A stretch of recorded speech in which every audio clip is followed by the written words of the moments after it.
Introduction. Meena, it's lunchtime and you are not eating. Is everything okay with you? No, I'm feeling toothache. I wish I could be a plant. A plant? Yes, because they don't have teeth for intaking nutrients for their growth. Yes, it's amazing. But I wonder, how do they do this? Yes, we will discuss this in detail. Objectives. At the end of this lesson, you will be able to discuss about uptake of mineral ions, explain the translocation process of mineral ions, describe the phloem transport, describe the pressure flow or mass flow hypothesis. Uptake of mineral ions. Friends, as we all know that plants do not have teeth and digestive organs like us. They obtain their carbon and most of their oxygen from CO2 in the atmosphere. However, their remaining nutritional requirements are obtained from minerals and water for hydrogen in the soil. Let us first know how do they uptake mineral ions. Unlike water, all minerals cannot be passively absorbed by the roots. Two factors account for these minerals are present in the soil as charged particles or ions, which cannot move across cell membranes, and the concentration of minerals in the soil is usually lower than the concentration of minerals in the root. Therefore, most minerals must enter the root by active absorption into the cytoplasm of epidermal cells. This needs energy in the form of ATP. The active uptake of ions is partly responsible for the water potential gradient in roots and therefore for the uptake of water by osmosis. Some ions also move into the epidermal cells passively. Do you know the fact that ions are absorbed from the soil by both passive and active transport? Specific proteins in the membranes of root hair cells actively pump ions from the soil into the cytoplasm of the epidermal cells. Like all cells, the endodermal cells have many transport proteins embedded in their plasma membrane. They let some solutes cross the membrane, but not others.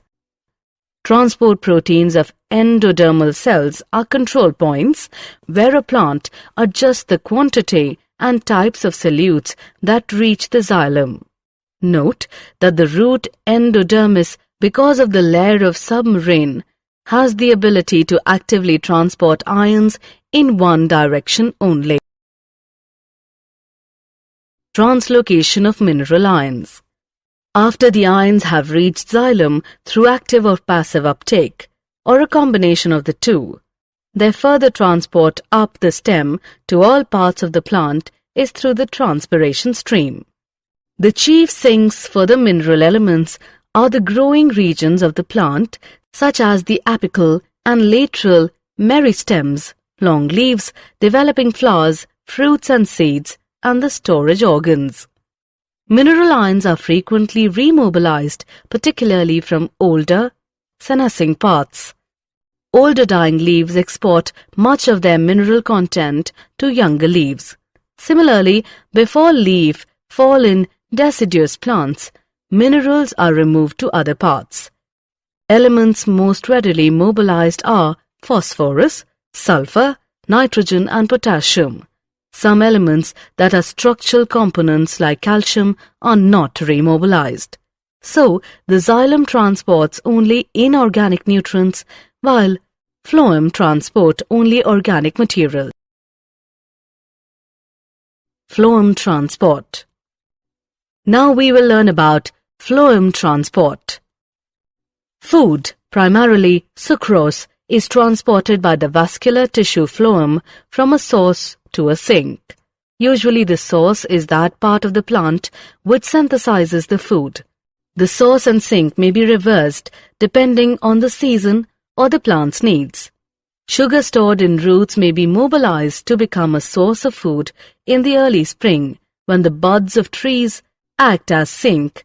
They need energy for growth and development of the photosynthetic apparatus. Since the source-sink relationship is variable, the direction of movement in the phloem can be upwards or downwards, which means bidirectional. This contrasts with that of the xylem, where the movement is always unidirectional, which means upwards. Hence, unlike one-way flow of water in transpiration, food and phloem sap can be transported in any required direction, so long as there is a source of sugar and a sink able to use, store, or remove the sugar. Phloem sap is mainly water and sucrose, but other sugars, hormones, and amino acids are also transported or translocated through phloem. Pressure flow or mass flow hypothesis. Pressure flow or mass flow hypothesis is the accepted mechanism used for the translocation of sugars from source to sink. A glucose is prepared at the source by photosynthesis. It is converted to sucrose. The sugar is then moved in the form of sucrose into the companion cells and then into the living phloem sieve tube cells by active transport. This process of loading at the source produces a hypertonic condition in the phloem. Water in the adjacent xylem moves into the phloem by osmosis. An osmotic pressure builds up, the phloem sap will move to area of lower pressure. At the sink, osmotic pressure must be reduced. Again, active transport is necessary to move the sucrose out of the phloem sap and into the cells which will use the sugar, converting it into energy, starch, or cellulose. As sugars are removed, the osmotic pressure decreases and water moves out of the phloem. Phloem tissue is composed of sieve tube cells, which form long columns with holes in their end walls called sieve plates. Cytoplasmic strands pass through the holes in the sieve plates, so forming continuous filaments. As hydrostatic pressure in the phloem sieve tube increases, pressure flow begins, and the sap moves through the phloem. Meanwhile, at the sink, incoming sugars are actively transported out of the phloem and removed as complex carbohydrates. The loss of solute produces a high water potential in the phloem, and water passes out, returning eventually to xylem. A simple experiment called griddling was carried out to identify the tissues through which food is transported. On the trunk of a tree, a ring of bark up to a depth of the phloem layer can be carefully removed. In the absence of downward movement of food, the portion of the bark above the ring on the stem becomes swollen after a few weeks. This simple experiment shows that phloem is the tissue responsible for translocation of food, and that transport takes place in one direction, which means towards the roots. Summary. Let us summarize what we have learned. Most minerals must enter the root by active absorption into the cytoplasm of epidermal cells. This needs energy in the form of ATP. Ions are absorbed from the soil by both passive and active transport.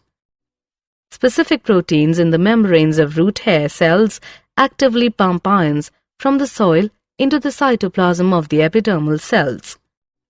Transport proteins of endodermal cells are control points where a plant adjusts the quantity and types of solutes that reach the xylem.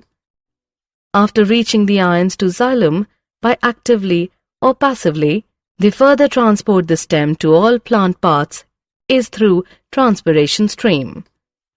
The chief sinks for the mineral elements are the growing regions of the plant, such as the apical and lateral meristems, young leaves, developing flowers, fruits and seeds, and the storage organs. Elements most readily mobilized are phosphorus, sulfur, nitrogen and potassium. Food primarily sucrose, is transported by the vascular tissue phloem from a source to a sink. The source of synthesized food is the leaf, and sink is the part that kneads or stores the food. The direction of movement in the phloem can be upwards or downwards, which is called bidirectional, whereas in xylem, the movement is always unidirectional, which means upwards. The accepted mechanism used for the translocation of sugars from source to sink is called the pressure flow hypothesis.